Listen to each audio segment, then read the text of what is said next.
একে চিনতে পারছেন আপনারা? কখনো দেখেছেন একে? এর দুইটা কথা শুনেন। দিল্লি না ঢাকা, ঢাকা ঢাকা, দিল্লি না ঢাকা, টাকা টাকা। দিল্লি না ঢাকা, ঢাকা ঢাকা, দিল্লি না ঢাকা, টাকা টাকা। অসুস্থ মনে হয় না একে? মানে নেশাখোর মনে হয় কিনা, একটা পাগল মনে হয় কিনা? নাম জানেন তার?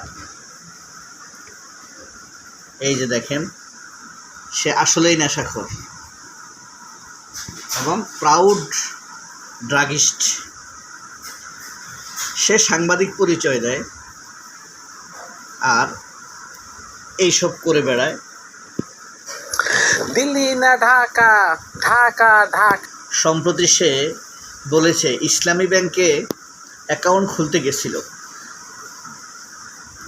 অ্যাকাউন্ট খুলতে যাওয়ার পর ইসলামী ব্যাংকের ভিতরে অফিসাররা তাকে বলাৎকার করেছে, এই অভিযোগ করেছে। এই কারণে জামাতের দখলমুক্ত করা উচিত ইসলামী ব্যাংক। এর নাম মুক্তাদির।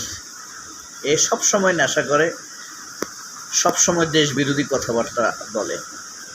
জানি না পথে ঘাটে একে দেখলে জুতা মারা অথবা ডিম মারা কোনো অপরাধ হবে কি না, তবে কেউ যদি মারে আমি বাধা দিব না। আজকের যুগান্তরের প্রধান খবর, কঠিন সময়ে স্বপ্নের কাব্য, অর্থাৎ বাজেটের কথা বলা হয়েছে। এই যে দেখেন, বাজেটের কথা বলা হয়েছে।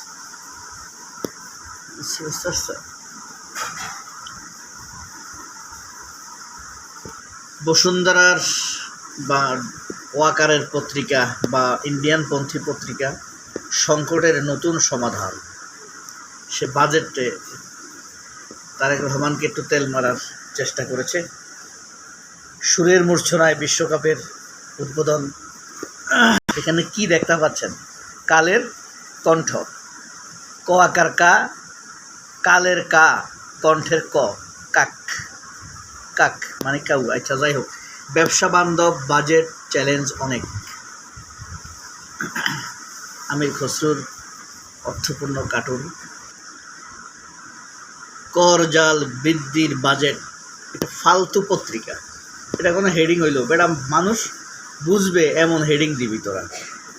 টাউটের টাউট, বেশি নিজেদেরকে জ্ঞানী ভাবতে যায়, মানুষের ভালোও পড়ে না, এই কারণে এই পত্রিকা। আগামীর সময়, এটা হলো মেঘনার পত্রিকা, মেঘনা group, Mostafa Kamal. Fresh soybean তেল। কয়দিন পরে পরে যারা দাম বাড়ায় মানুষকে বিপাকে ফেলে, তারা কার্টুন করেছে বাজেট নিয়ে। এই যে দেখেন, সমকাল, অর্থনীতি পুনরুদ্ধারে রাজনৈতিক বাজেট। ভারতপন্থী একে আজাদের পত্রিকা এটাকে রাজনৈতিক বাজেট হিসেবে অভিহিত করেছেন। মূল সীমাবদ্ধতা দুর্বল আর্থিক কাঠামো, বেদপ্রিয় ভট্টাচার্য। এটা একটা টাউট সোর। দৈনিক মানব জমিন।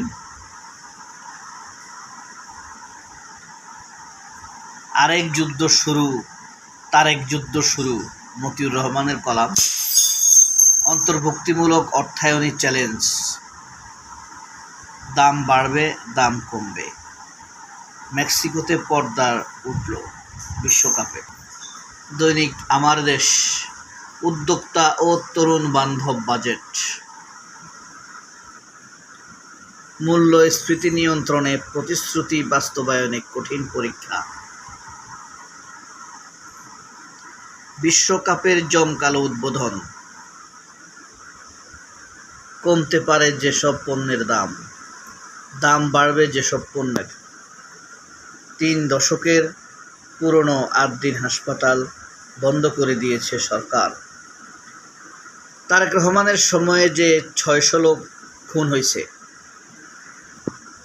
ধর্ষণ হয়েছে, এখন তারেক রহমানের সরকারের লাইসেন্স বাতিল করে দেব আমরা, ক্ষমতা থেকে নামাই দেব, নাকি যারা ধর্ষণ করছে তাদের বিচার করব?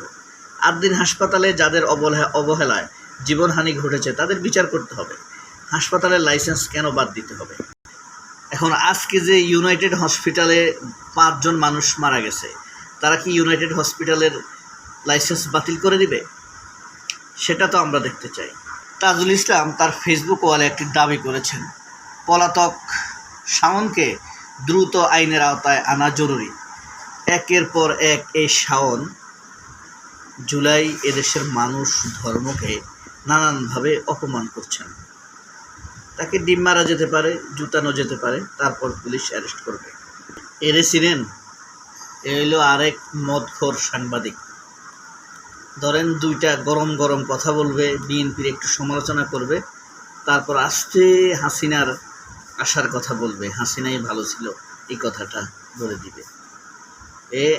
এর মা শয়তান, এর বাপ শয়তান, এর বউ শয়তান, এর বাচ্চা শয়তান। ইসলামী ব্যাংকের চোরা চেয়ারম্যান, বিএনপির চোরা খালাতো ভাই খুরশিদ পদত্যাগ করছে। এ একজন চোর, টাকা পাচার করে, বড় সাংবাদিক। এর মা শিখেছে এরে এগুলা খাওয়া, এগুলা তার স্বাস্থ্যের জন্য উপকার, দেশের জন্য উপকার, অর্থনীতির জন্য উপকার। স্বরাষ্ট্রমন্ত্রী উনি বলেছেন যে স্বরাষ্ট্রমন্ত্রী এক ব্যক্তির গাড়িতে চড়ে সম্বর্ধনা নিয়েছেন। স্বরাষ্ট্রমন্ত্রী কোনো ব্যক্তির গাড়িতে চড়ে সম্বর্ধনা নেয়নি, মানে স্পিকারের ব্যক্তি এক্সপান্স করে।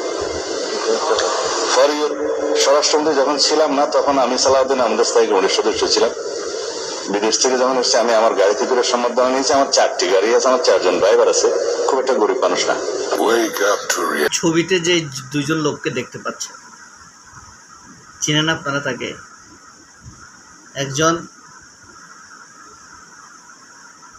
দুইজন ডিফেন্সের লোক। একজন তরুণ, তিনি দাঁড়িয়ে রাখার অনুমতি চেয়েছিলেন ওয়াকারের কাছে, ওয়াকার অনুমতি দেয় নাই। এখন ওয়াকার জাতিকে ধোঁকা দেওয়ার জন্য নিজে দাঁড়িয়ে রেখে এসেছে। ওর এইটা আরেক ধোঁকা, ও আরেক কোনো দুর্ঘটনা ঘটাচ্ছে এটার আড়ালে। এই বেঈমান দেখেন, এর গায়ের যত পোশাক এগুলো আমাদের টাকায় কেনা। এই ওয়াকারের গায়ের যত পোশাক এগুলো আমাদের টাকায় কেনা। ওর গাড়ি বাড়ি, ওর বইয়ের লিপস্টিক, শাড়ি সব এই দেশের মানুষের টাকায় কেনা। এই দেশদ্রোহী জারজ বারবার দেশের বিরুদ্ধে অবস্থান নিচ্ছে, নানান রকম দেশের ক্ষতি করছে। ডক্টর ইউনূসকে অসহযোগিতা করার মূল হোতা। একবার ভাবুন তো, বাংলাদেশের সাথে কারোর যুদ্ধ লাগলো, এ কি আসলে বাংলাদেশের পক্ষে থাকবে? এটা হলো যারা শুনছেন তাদের কাছে প্রশ্ন। এ পর্যন্ত যদি ভিডিওটি দেখে থাকেন তাহলে উত্তরটা দিবেন। এই হইল ওয়াকার, ওয়াকার, পোয়াকার, পোয়াকার। এই যে আবিদেরা চীন থেকে এসেছে, চীন থেকে বিপুল প্রচুর সম্মান নিয়ে এসেছে তারা, এবং তাদের কাছ থেকে বুদ্ধি নিয়ে চীন আরও উন্নয়নের শিখরে পৌঁছে যাবে। কয়দিন পর থেকে আমরা ফেসবুকে দেখতে শুরু করব এইসব।